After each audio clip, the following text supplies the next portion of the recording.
Join us for a tour of the all-new Porsche 911 GT3. Let's go!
Well, before we talk about lightweight building and performance, the most important thing for the day, of course, the color.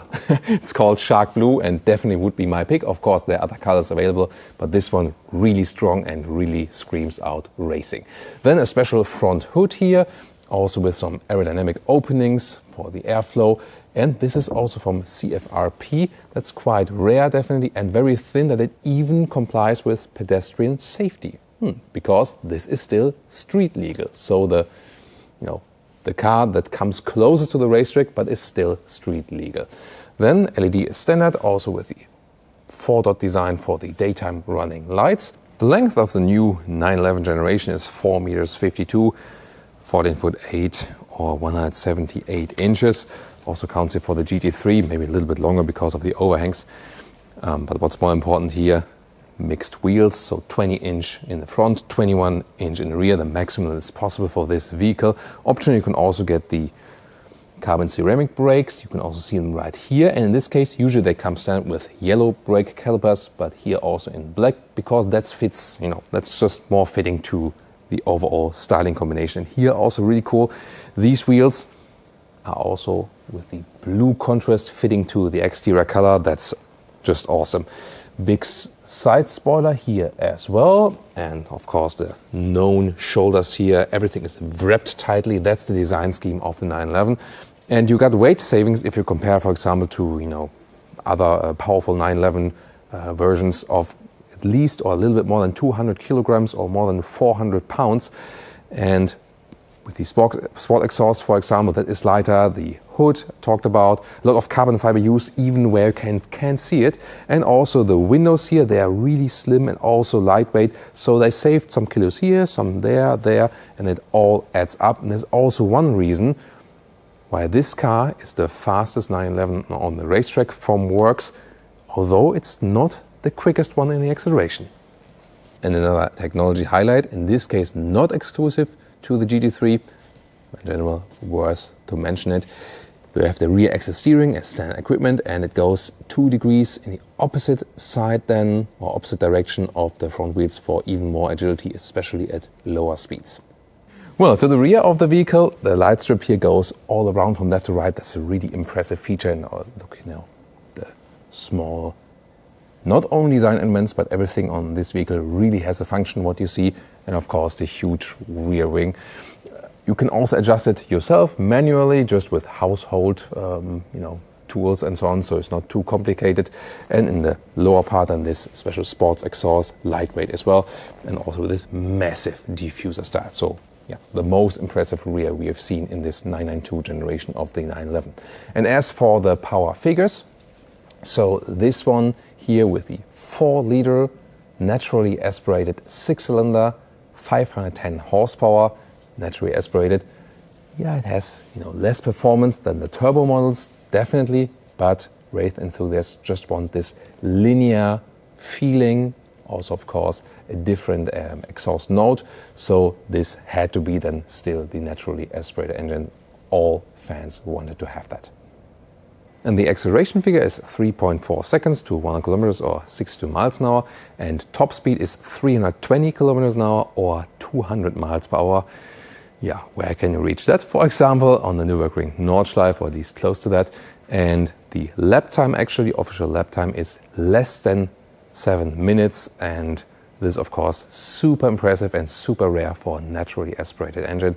And also then quicker than the turbo models on the racetrack. Again, it's not always about the acceleration figure, but of course, about the lightweight building style and about the precision on the racetrack and the, how predictable the vehicle is.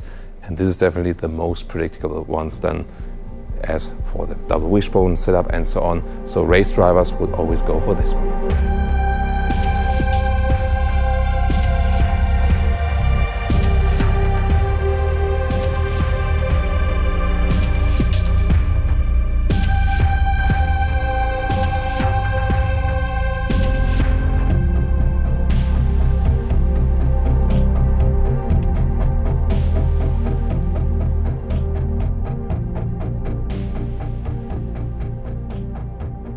GT3 entry badge right there, and a microfiber steering wheel for the racetrack to have the best grip with and without gloves. These are also the optional bucket seats, so they cage you in even more for the racetrack, hold you really tight, also lightweight carbon fiber use, and they're also here then available in the microfiber, which is of course the best racing material because it's sticky, it keeps you tight also on the racetrack then. And let's take a seat. This is the only disadvantage. Getting in and out is a little bit harder. And they're also relatively stiff. So, I mean, this is not the car you would buy for the best long-term comfort for sure. But on the racetrack, you just actually then, on the racetrack it's cozier because you don't slide around that much surface. And also here, they really keep you tight. Steering wheel, manual control, of course, they try to save as many electric motors as possible, again, for all the lightweight building purposes. This one here is a PDK car. You see here also the shifting pedals at the steering wheel. And very interesting here, look at this shifting lever. It looks like a manual, but it's a PDK shifting lever, so not this small brown shaver like they have in the 911 in the new one, but here let's say a proper shifting lever. But you can still get this car also with a 6-speed manual for the real enthusiasts on the racetrack.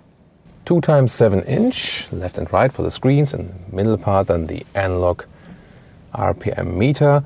Cool to have that one. And they also put a special so-called track screen in here because the right and left side could be maybe distracting, too much information.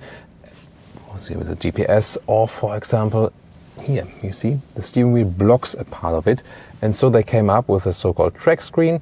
And here you can also activate it, press to show, and there we go. And this is a reduced view, more centralized.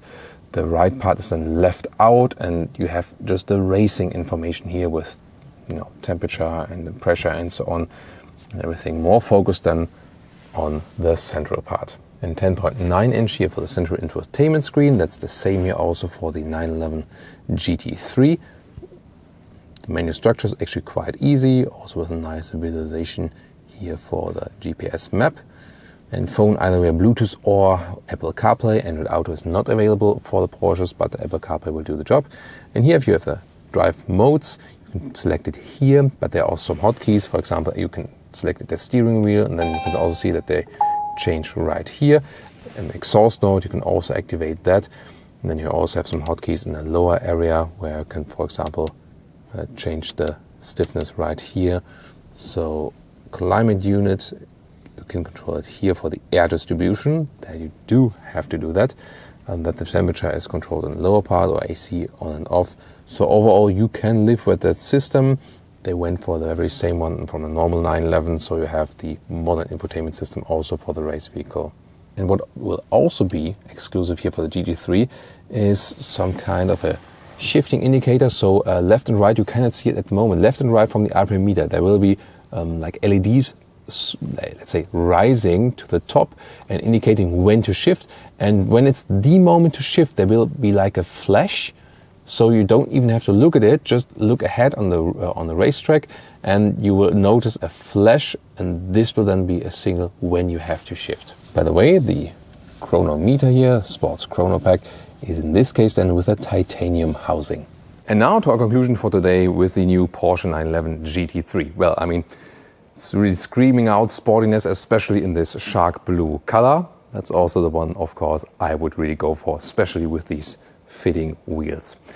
So indeed, this is a race machine, and they put everything online, you know, was actually wanted by the enthusiast. Naturally aspirated engine, also a manual possibility, manual shifting possibility.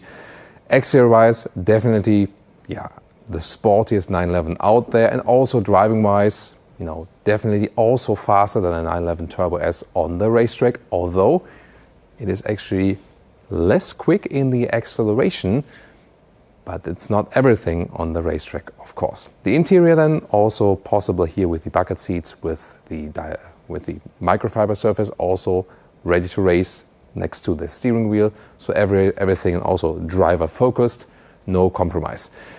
As it stands here right now, yeah, I mean, pricing starts at about 160,000 euros. This a little bit more, of course, with the optional brakes and the bucket seats and so on. So, of course, yeah, quite expensive, even for a 911, but less expensive than a 911 Turbo S. So, if this one might be your racy pick, tell us in the comments, and also join us for some other reviews of the 911 with the 911 Turbo S, of course. They will also be linked in the video description. So what do you think here about the new GT3? Leave us your comments. See you next time.